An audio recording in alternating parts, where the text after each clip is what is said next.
Hello दोस्तों, आज के इस वीडियो में आपको हीरोकाई मॉडर्न के टॉप 12 सबसे खतरनाक विलन्स के बारे में बताने वाला हूँ। इस वीडियो में आपको मायासुर या चांडालासुर देखने को नहीं मिलेंगे। इसमें बस जो टॉप विलन्स है वही देखने को मिलेंगे। और इन टॉप 12 विलन्स की लिस्ट को देखकर आप भी एकदम शॉक हो जाओगे, क्योंकि मैंने इनकी पोजीशन बहुत अलग अलग डिसाइड करी है, अनएक्सपेक्टेड पोजीशन डिसाइड करी है। और इनकी पोजीशन मैंने 4 चीज़ को ध्यान में रख के डिसाइड करी। सबसे पहले तो इनकी पावर, कि इनके पास कितनी पावर है। उसके बाद इनकी पोजीशन, यानी ये जितने भी असुर थे, असुर के लिए काम करते थे, तो इनकी असुर की लिस्ट में किस टाइप की पोजीशन थी। और तीसरे पर इनका इफेक्ट, कि इनका हीरोकाई मॉडर्न में क्या कुछ इफेक्ट पड़ा, क्या यहाँ पे वीर को इफेक्ट पड़ा इनके होने या ना होने से। उसके बाद यहाँ पर टाइम, की कितने टाइम पीरियड तक कि हमको हीरोकाई मॉडर्न के अंदर देखने को मिले हैं। और इन सबको मैंने पॉइंट्स में डिवाइड किया है। पावर के रहेंगे 6 पॉइंट्स, पोजीशन के रहेंगे 10 पॉइंट, इफेक्ट के रहेंगे 8 पॉइंट और टाइम के रहेंगे 6 पॉइंट। तो दोस्तों, आप सोच ही सकते हो कि वीडियो बहुत ही ज़्यादा मज़ेदार होने वाला है, तो वीडियो को अंत तक जरूर देखना। चलिए वीडियो को शुरू करते हैं। नंबर 12 पर है गजासुर। तो यहाँ पर ही आप सोचने लग गए होंगे कि यहाँ पे स्वान कहाँ गया, व्योम कहाँ गया, स्वान का भाई कहाँ गया। तो दोस्तों, सभी इस लिस्ट के अंदर हैं, चिंता की कोई बात नहीं, सभी लिस्ट के अंदर है। तो नंबर 12 पर है गजासुर। तो सबसे पहले हम गजासुर की पॉइंट्स टेबल देख लेते हैं। गजासुर को पावर के 6 पॉइंट्स में से मिले हैं 3 पॉइंट्स, क्योंकि गजासुर के पास यहाँ पे रफ्तार की शक्ति थी, इसलिए उसको यहाँ पे 3 पॉइंट्स मिले। अगर हम पोजीशन की बात कर ले तो गजासुर को 10 में से बस 2 पॉइंट मिले, क्योंकि गजासुर की इतनी कुछ खास पोजीशन नहीं थी। गुरु खत्री के अंडर में काम करता था गजासुर। और अगर हम इफेक्ट की बात करें तो 8 पॉइंट में से गजासुर को बस 1 पॉइंट मिले, क्योंकि गजासुर का कुछ इफेक्ट पड़ा ही नहीं। वीर ने बहुत आसानी से यहाँ पे गजासुर को मार दिया। तो अगर हम टाइम पीरियड की बात करें तो 6 में से गजासुर को मिलेंगे 0, क्योंकि यहाँ पे 3 दिन के अंदर ही गजासुर का पूरा रोल ही खत्म हो गया है। तो यहाँ पे टोटल होते हैं गजासुर के 6 पॉइंट, इसीलिए मैंने गजासुर को नंबर 12 पे रखा है। अब हम गौर कर लेते हैं नंबर 11 पे। नंबर 12 पर है केशासुर। तो सबसे पहले हम केशासुर की पॉइंट्स टेबल देख लेते हैं। तो यहाँ पे पावर में मैंने 6 पॉइंट में से केशासुर को दिए हैं 4 पॉइंट, क्योंकि केशासुर के पास यहाँ पे 100 असुरों तक की शक्तियाँ थी। पोजीशन के 10 पॉइंट में से केशासुर को बस 2 ही पॉइंट मिले, क्योंकि केशासुर और गजासुर की पोजीशन लगभग सेम ही थी। दोनों ही गुरु खत्री के अंडर में काम करते थे। और इफेक्ट के 8 पॉइंट में से केशासुर को मिलेंगे बस 3 पॉइंट, क्योंकि कुछ खास इफेक्ट हमको देखने को नहीं मिला। लेकिन हाँ, वीर को यहाँ पे तलवार मार दी थी केशासुर ने, और थोड़ी बहुत वीर को चोट भी पहुंचाई थी, इसलिए यहाँ पे केशासुर को यहाँ पे इफेक्ट में 3 पॉइंट मिले। टाइम पीरियड में 0 पॉइंट मिलेंगे, क्योंकि जो केशासुर है वो भी 3 दिन के अंदर ही उसका कैरेक्टर पूरा खत्म हो गया।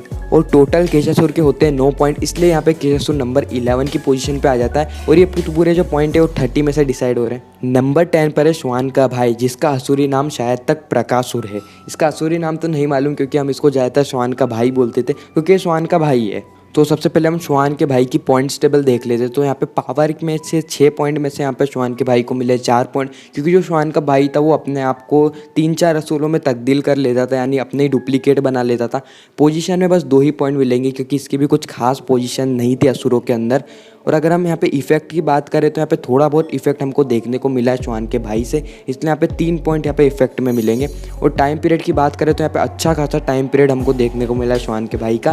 तो टाइम पीरियड में यहाँ पे स्वान के भाई को मिलेंगे 3 पॉइंट्स। तो ओवरऑल यहाँ पे स्वान के भाई के 12 पॉइंट्स हो जाते हैं, और वो आ जाता है नंबर 10 पे। अब मैं थोड़ा जल्दी जल्दी कवर अप करूँगा, वरना वीडियो बहुत ज़्यादा लंबी हो जाएगी। तो दोस्तों, नंबर 9 पे आता है व्योम। जी हाँ दोस्तों, व्योम ही आता है नंबर 9 पे, जहाँ पर इसकी पावर में मैंने दिए हैं इसको 6 में से 2 पॉइंट, पोजीशन में दिए हैं 6 पॉइंट, इफेक्ट में दिए हैं 0 पॉइंट और टाइम पीरियड में दिए हैं 5 पॉइंट। ऐसा इसलिए क्योंकि इसके अंदर कुछ पावर थी नहीं, इसलिए इसको 2 पॉइंट ही मिले। और पोजीशन इसकी बहुत अच्छी थी, दंश के बराबर की थी, इसलिए 6 पॉइंट। इफेक्ट कुछ देखने को मिला ही नहीं, हीरोकाई मॉडर्न में होना या ना होना व्योम का एक ही समान था। टाइम पीरियड में 5 पॉइंट मिलेंगे, क्योंकि बहुत अच्छा खासा टाइम यहाँ पे व्योम ने कवर अप किया है। नंबर 8 पे आ जाता है स्वान। सबसे पहले हम इसके पॉइंट्स टेबल देख लेते। तो यहाँ पे स्वान को पावर में मिले हैं 4 पॉइंट, क्योंकि स्वान के पास सुनने की बहुत अच्छी शक्ति थी, कि वो दूर दूर तक सुन लेता था। पोजीशन उसकी इतनी कुछ खास नहीं थी, इसलिए 2 पॉइंट मिलेंगे। इफेक्ट में उसका इफेक्ट पड़ा था हीरोकाई मॉडर्न के अंदर, जो ज़ारा है वो बहुत ज़्यादा ही डर गई थी, और भी थोड़ा बहुत इफेक्ट पड़ा था। और यहाँ पे जो टाइम पीरियड है वो भी अच्छा खासा कवर किया, इसलिए टाइम पीरियड में मिल जाएंगे 4 पॉइंट। तो स्वान के टोटल हो जाते हैं 14 पॉइंट्स।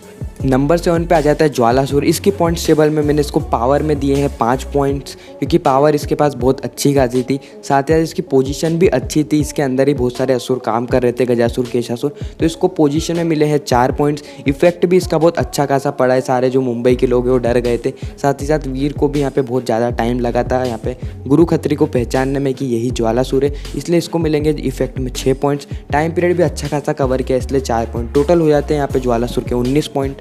दोस्तों नंबर 6 की पोजीशन सुन के आप भी हैरान हो जाओगे। नंबर 6 पर है तारकासुर। जी हाँ दोस्तों, तारकासुर है। इसके पॉइंट्स आप देख सकते हो। पावर में से 6 में से यहाँ पे मैंने तारकासुर को 5 पॉइंट दिए हैं, क्योंकि तारकासुर की इतनी ज़्यादा पावर नहीं दिखाएगी, लेकिन वो क्योंकि सबसे हाई पोस्ट पर है इसलिए उसकी पावर के मैंने 5 पॉइंट दिए। और अगर हम पोजीशन की बात कर ले तो 10 में से पूरे 10 पॉइंट है, क्योंकि तारकासुर के अंडर में ही यहाँ पे सब लोग काम करते हैं। उसके बाद अगर हम इफेक्ट की बात करें तो यहाँ पे हीरो को कुछ भी इफेक्ट नहीं हुआ है तारकासुर से, इसलिए यहाँ पे 8 में से बस 1 पॉइंट मिले। और अगर हम टाइम पीरियड की बात करें तो तारकासुर हमको बहुत कम हीरो का मॉडल में दिखाया जाता है, इसलिए यहाँ पे 3 पॉइंट टाइम पीरियड के दिए। तो यहाँ पे तारकासुर के हो जाते हैं 19 पॉइंट, जो कि ज्वालासुर के बराबर ही है।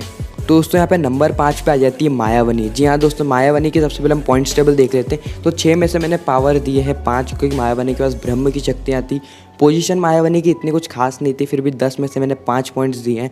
इफेक्ट मायावनी का बहुत ज़्यादा पड़ा हीरो गायब मोडन में, इसलिए 8 में से यहाँ पे 7 पॉइंट मैंने दिए हैं। और टाइम पीरियड भी कुछ खास ज़्यादा कवर नहीं किया है, इसलिए 6 में से 3 पॉइंट। तो टोटल यहाँ पे मायावनी के हो जाते हैं 20 पॉइंट्स। दोस्तों अगर हम बात करें नंबर 4 की, तो नंबर 4 पे आ जाती है आलोमा। सबसे पहले हम इसके पॉइंट्स टेबल देख लेते हैं। तो हमें पावर में 6 में से यहाँ पे दिए 5 पॉइंट, क्योंकि आलोमा के पास बहुत अलग अलग प्रकार की शक्तियाँ थी। पोजीशन में 10 में से 7 पॉइंट, क्योंकि दंश के बराबरी की पोजीशन थी। इफेक्ट में यहाँ पे 8 में से मिलेंगे 6 पॉइंट, क्योंकि आलोमा का बहुत ज़्यादा इफेक्ट हमको हीरो गायब मॉडल में देखने को मिला है। टाइम पीरियड की बात करें तो 6 में से 5, क्योंकि आलोमा बहुत ज़्यादा समय तक हमको हीरो गायब मॉडल में देखने को मिली थी। तो यहाँ पे आलोमा के ओवरऑल हो जाते हैं 23 पॉइंट्स। दोस्तों अब हम बात कर लेते हैं नंबर 3 की। तो नंबर 3 पे आ जाता है यहाँ पे रॉकी। सबसे पहले हम रॉकी के यहाँ पे पॉइंट्स टेबल देख लेते हैं। तो रॉकी को यहाँ पे मैंने पावर में 6 में से दिए 5 पॉइंट, क्योंकि रॉकी के अंदर भी बहुत सारी शक्तियाँ थी। पोजीशन की बात करें तो 10 में से 7 पॉइंट, क्योंकि रॉकी की भी पोजीशन दंश के बराबर तक आ गई थी अभी अभी के एपिसोड में देखा जाए तो। अगर हम इफेक्ट की बात करें तो रॉकी का बहुत ज़्यादा इफेक्ट हमको देखने को मिला है, तो 8 में से यहाँ पे 7 पॉइंट। और अगर हम टाइम पीरियड की बात करें तो रॉकी तो स्टार्टिंग से अभी तक ही है, फिर भी उसको मैंने 6 में से यहाँ पे 5 पॉइंट दिए। तो यहाँ पे रॉकी के ओवरऑल हो जाते हैं 24 पॉइंट्स। अब हम बात कर लेते हैं नंबर 2 की। तो नंबर 2 पे आ जाते हैं यहाँ पे दंश। सबसे पहले दंश की पॉइंट्स टेबल देख लेते हैं। तो 6 में से पावर में मैंने पूरे दिए 6 मार्क्स। पोजीशन में 10 में से मैंने 8 दिए, क्योंकि जो दंश है वो तारकासुर और शुक्राचार्य के अंडर में काम करता था, इसलिए 10 में से 8 पॉइंट। अगर हम इफेक्ट की बात करें तो 8 में से पूरे 7 पॉइंट मिले हैं, मतलब पूरे तो नहीं लेकिन 7 पॉइंट मिले, क्योंकि दंश का भी 98% हमको बहुत ज़्यादा इफेक्ट देखने को मिला हीरो गायब मोडन में। और अगर हम टाइम पीरियड की बात करें तो दंश भी स्टार्टिंग से अभी तक ही था, अभी दंश वो अमलनंदा बनाए, तो उसके टोटल यहाँ पे हो जाते हैं 27 पॉइंट्स। अब हम आ जाते हैं नंबर 1 पे, और आप सभी ने सोच ही रखा होगा नंबर 1 पे आ जाते हैं यहाँ पे शुक्राचार्य। अगर हम शुक्राचार्य के पॉइंट टेबल पे गौर करें तो शुक्राचार्य को पावर में 6 में से मिले पूरे 6 पॉइंट।